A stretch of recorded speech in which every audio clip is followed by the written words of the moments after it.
今年这个国庆大典，维安是采取上悬的规格，要入场进前，爱先磅体温，爱喷酒精来消毒。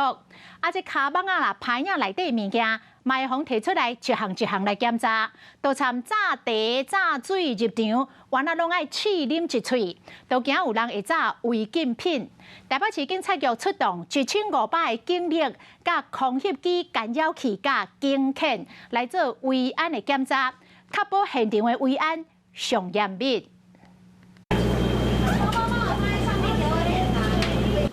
要入去国庆会场无遐简单，物件拢爱检查过，若是炸水入场，嘛爱试啉一喙，确定无问题了，才会通过这个门。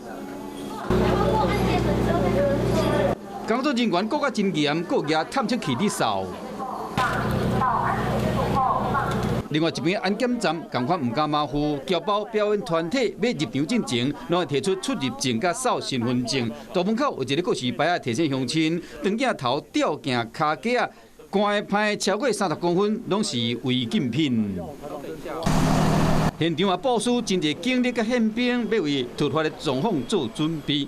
国庆大会，总统蔡文鼎大官拢会到现场，维安照永年同款采取上悬的规格。台北市总共出动1500个警力，空中200件的干扰器，也有侦察犬进行现场的检查。